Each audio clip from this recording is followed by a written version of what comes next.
Welcome to On the Divine Wisdom from The Guide for the Perplexed by Maimonides, Vegetarian, Part 1 of 2 on Words of Wisdom.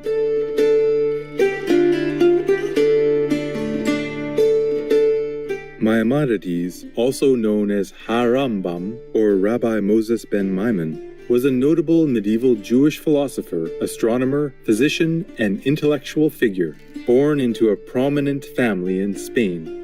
Maimonides' path eventually led him to Morocco and Palestine until he finally settled in Egypt, in El Fostat, near Cairo.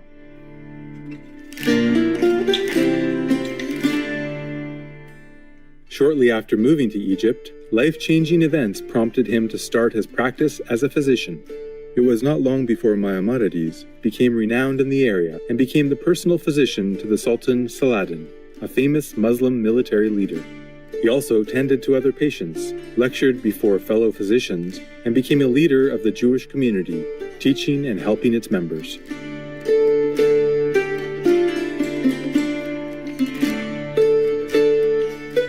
Famous works by Maimonides include Mishneh Torah, a commentary on the Talmud, and The Guide for the Perplexed, philosophical discussions regarding theological matters.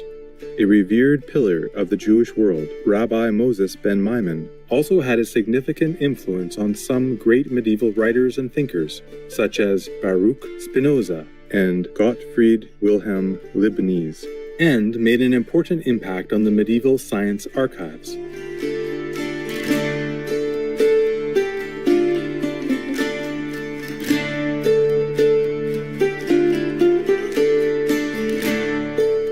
Today, we will read selections from Part 3, Chapter 13 in Rabbi Moses ben Maimon's book, The Guide for the Perplexed, to better comprehend the true nature of the universe.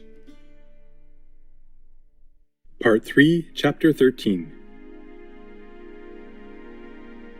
There is no occasion to seek the final cause of the whole universe, neither according to our theory of the creation, nor according to the theory of Aristotle, who assumes the eternity of the universe.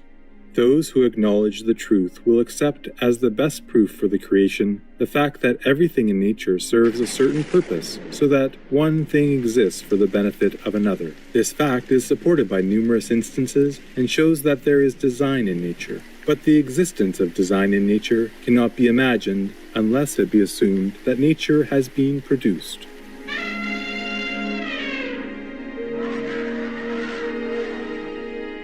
Aristotle has already explained that in nature, the efficient cause of a thing, its form, and its final cause are identical.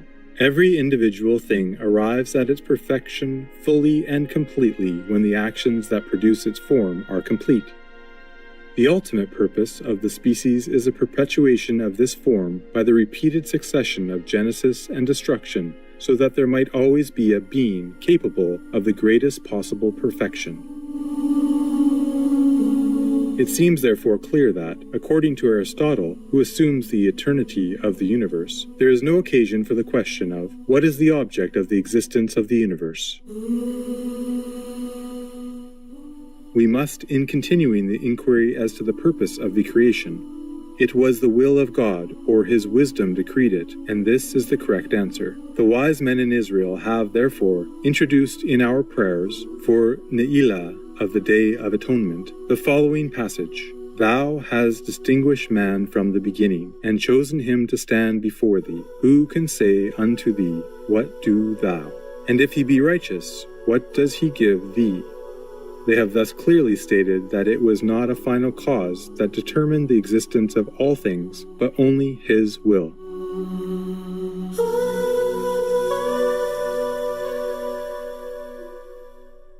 The universe does not exist for man's sake, but that each being exists for its own sake and not because of some other thing. Thus, we believe in the creation and yet need not inquire what purpose is served by each species of the existing things, because we assume that God created all parts of the universe by his will, some for their own sake, and some for the sake of other beings, that include their own purpose in themselves. In the same manner as it was the will of God that man should exist, so it was his will that the heavens with their stars should exist, that there should be angels, and each of these beings is itself the purpose of its own existence. When anything can only exist provided some other thing has previously existed, God has caused the latter to precede it, as, for example, sensation precedes comprehension. We meet also with this view in Scripture. The Lord has made everything for its purpose.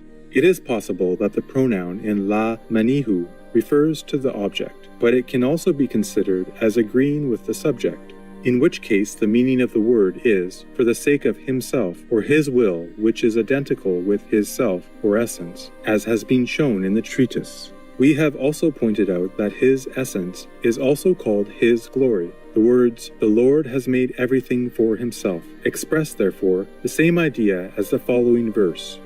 Everything that is called by my name, I have created it for my glory. I have formed it, yea, I have made it.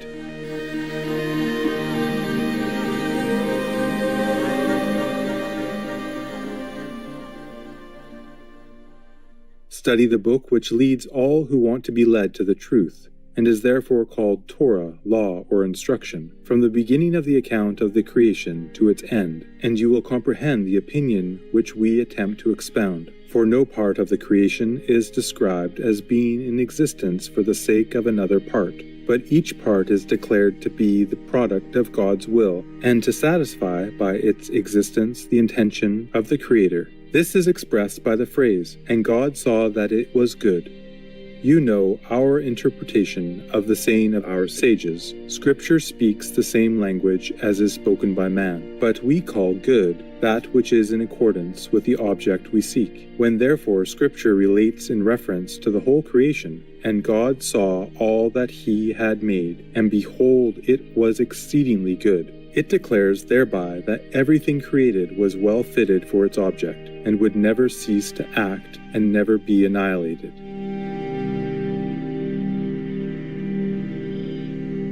This is especially pointed out by the word exceedingly, for sometimes a thing is temporarily good. It serves its purpose, and then it fails and ceases to act. But as regards the creation, it is said that everything was fit for its purpose and able continually to act accordingly.